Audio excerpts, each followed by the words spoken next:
Yo guys, balik lagi di Uki Kelvin Official bersama saya tentunya Uki. Gimana kabar kalian hari ini? Mudah-mudahan dalam keadaan sehat walafiat ya guys ya. Nah seperti biasa kita lihat ada sebuah video lagi membahas kasusnya Vina guys. Nah kasusnya Vina ini semakin redup nih, makin redup karena ya mungkin ya aku juga sudah mulai bosan dengan ya kita berkoar-koar aja nggak ada ini ya, nggak ada tindakan dari Mabes Polri untuk mengungkap kasus ini ya secara ini ya guys ya. Dan untuk apa ya, mengadili si Rudiano and the gang itu kan susah banget ya, apalagi kalau sama-sama ladusing, jadi sangat susah untuk mengungkapkan ya kasusnya ini guys, kecuali kita apa ya, memviralkan lagi nih kayak dulu si Peggy Setiawan kan viral lagi gitu ya. Ini kasusnya makin redup aja nih. Waduh, ini kita harus tetap semangat karena masih ingat ya, masih ada 6 pidana lagi yang belum dibebaskan guys. Jadi kita harus tetap semangat ya guys ya. Nah ini video seperti apa, yuk kita lihat guys. Jawaban jaksa selaku termohon peninjauan kembali atau kontra memorinya selaku termohon dalam peninjauan kembali menolak semua dalil-dalil atau alasan-alasan PK 6 terpidana. Seperti adanya alasan keadaan baru atau nopum, itu ditolak oleh jaksa bahwa itu bukanlah keadaan baru atau bukanlah nopum. Kemudian yang kedua, adanya saling pertentangan, itu juga ditolak oleh jaksa bahwa tidak ada saling pertentangan karena semuanya sudah berkesesuaian. Kemudian yang ketiga, adanya kehilapan hakim atau kekeliruan yang nyata, itu juga ditolak oleh jaksa bahwa tidak ada kehilapan hakim atau kekeliruan yang nyata. Nah, kemudian terakhir, kecelakaan lalu lintas, itu juga ditolak oleh jaksa bahwa itu bukanlah kecelakaan lalu lintas melainkan pembunuhan. Wajar namanya jaksa selaku termohon pasti mempertahankan apa yang sudah ia dakwa, apa yang sudah ia tuntut, apalagi sudah divonis oleh hakim. Wajar ia mempertahankan, karena kalau jaksa selaku termohon PK itu mengiyakan dalil-dalil atau alasan-alasan pemohon, membenarkan alasan-alasan pemohon, maka ia pasti dimarahi oleh atasannya, pasti digantung oleh pimpinannya. Biarkan saja. Yang penting di sini ketika jaksa sudah menolak semua dalil-dalil atau alasan-alasan PK, tinggal penasihat hukum 6 terpidana ini harus bisa membuktikan alasan-alasan PK-nya, harus bisa membuktikan dengan alat bukti atau nopum. Satu, dengan alat bukti yang diajukan nanti dapat membuktikan bahwa memang ada keadaan baru, ya, ada bukti baru bahwa itu adalah kecelakaan. Kemudian yang kedua, ya, harus bisa membuktikan adanya saling pertentangan dan harus bisa membuktikan adanya kehilapan hakim, ya, dan harus bisa membuktikan bahwa itu adalah benar-benar kecelakaan lalu lintas. Oleh karenanya di momen yang sangat berharga ini dalam pemeriksaan PK ini, ya, ada dua hal yang harus benar-benar diingat. Satu, ya, harus benar-benar menghadirkan nopum yang benar-benar nopum, ya, sebagaimana dimaksud dalam pasal 263 KUHP. Yang kedua, selain harus benar-benar nopum, nopum itu harus berkualitas. Yang berkualitas adalah nopum yang mendukung dalil-dalil atau mendukung alasan-alasan PK sehingga dapat menguatkan dalil-dalil atau alasan-alasan PK-nya. Misalnya alasan PK didominasi ini kecelakaan. Nah, nopum yang berkualitas adalah benar-benar alat buktinya atau saksinya, ya, atau alat bukti lainnya benar-benar mendukung bahwa itu adalah kecelakaan lalu lintas. Syukur-syukur ya bisa menghadirkan bukti baru berupa video atau rekaman CCTV yang dikategorikan saintifik sehingga telah dapat mematahkan dakwaan atau konstruksi hukum jaksa yang didakwakan oleh jaksa bahwa itu adalah pembunuhan. Waduh, gimana nih menurut pendapat kalian ya tentang pendapatnya Pak Tony? Waduh, maju terus ya Pak Tony ya, mudah-mudahan bisa ini ya. Ya.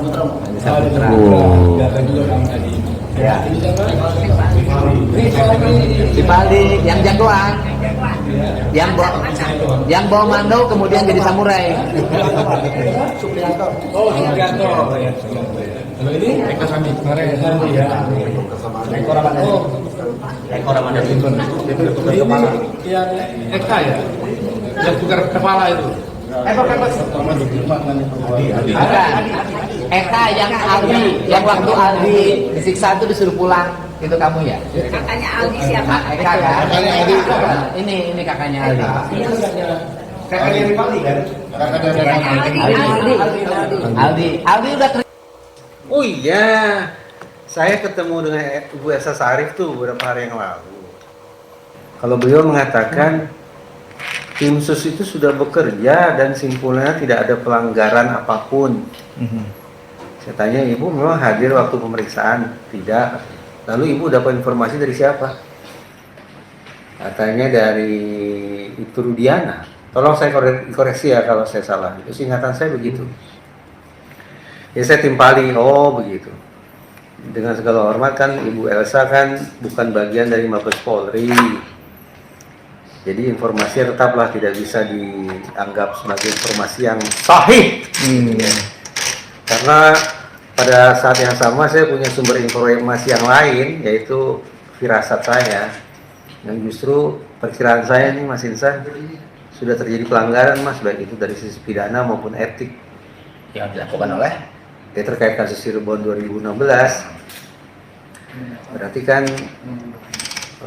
no case, dan juga ada pelanggaran etik, tapi itu firasat saya sih.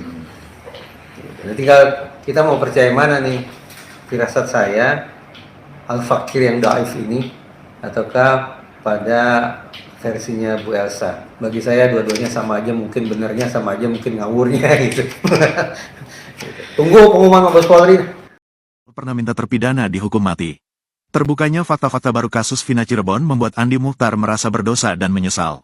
Pasalnya, Andi Muchtar yang biasa disapa Koko ini adalah pendemo saat sidang kasus Vina Cirebon digelar pada 2016 silam.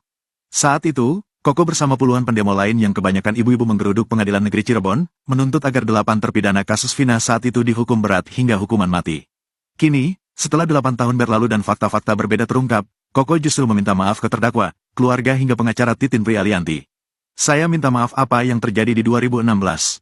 Kini ketika dibuka kembali, apa yang kita pikirkan ternyata salah, kata Koko yang juga tetangga dekat Vina dikutip dari tayangan channel YouTube pengacara Tony pada Senin, tanggal 9 September tahun 2024. Diakui Koko, saat itu asumsi yang berkembang di masyarakat menyebut bahwa 8 terdakwa yang ditangkap saat itu adalah pelaku pembunuhan dan pemerkosaan yang menimpa Vina dan Eki. Saat itu masyarakat murka setelah mendapat informasi kalau Vina dianiaya, dibunuh secara keji hingga diperkosa. Karena itu, ketika polisi menangkap 8 orang, masyarakat sudah langsung percaya bahwa mereka pelakunya. Apalagi saat itu disebutkan bahwa Vina dan Eki dihabisi oleh geng motor yang membuat masyarakat merasa sangat terancam. Akhirnya tergugah dong, karena tetangga juga, katanya. Koko mengaku saat demo itu memang sudah ada yang menyiapkan spanduk, bahkan ada 1 orang yang diduga sangat berperan dalam demonstrasi. Meski begitu, Koko menduga orang ini juga tidak tahu menahu kasus ini sebenarnya dan hanya terpanggil karena kasus ini dinilai sangat keji. Lalu, apakah ada yang mengondisikan demonstrasi itu? Koko mengaku tidak tahu karena dia sendiri berangkat atas dasar kemanusiaan. Asumsinya pembunuhnya geng motor, dan begitu keji. Karena itu kami ingin 8 terpidana itu dihukum seberat-beratnya kalau bisa dihukum mati, kata Koko. Kini, setelah 8 tahun berjalan dan banyak fakta baru terungkap, Koko mulai goyah keyakinannya. Dia mulai menyadari ada kejanggalan dalam kasus ini. Kejanggalan yang dirasakan Koko adalah vonis sama terhadap 7 terpidana, yakni hukuman seumur hidup. Menurut Koko, hal ini janggal karena pada pembunuhan berencana tentu harus ada dalangnya yang mendapat hukuman paling tinggi. Dengan hukuman yang sama, saya merenung. Kok bisa terpidana dihukum rata, tidak ada otak. Artinya semua pelaku, katanya. Kejanggalan ini semakin nyata ketika polisi menyatakan 2 DPO yakni Andi dan Dani fiktif, sementara Pegi Perong belum jelas. Bahkan, polisi menangkap Pegi Setiawan yang awalnya dikira Pegi Perong, namun ternyata salah tangkap. Waduh, melihat ini gimana nih sosok ini kini merasa masalah berdosa. Benarkah? Apakah karena pengen viral juga nih orang ya? Pengen viral, pengen disorot media nih ya. Sekarang banyak yang bermunculan dah, benda inilah itulah. Menurut pendapat kalian gimana? Tulis di kolom komentar. Terima kasih sudah ada dan jangan lupa bantu subscribe, dan sampai jumpa di video selanjutnya. See you guys.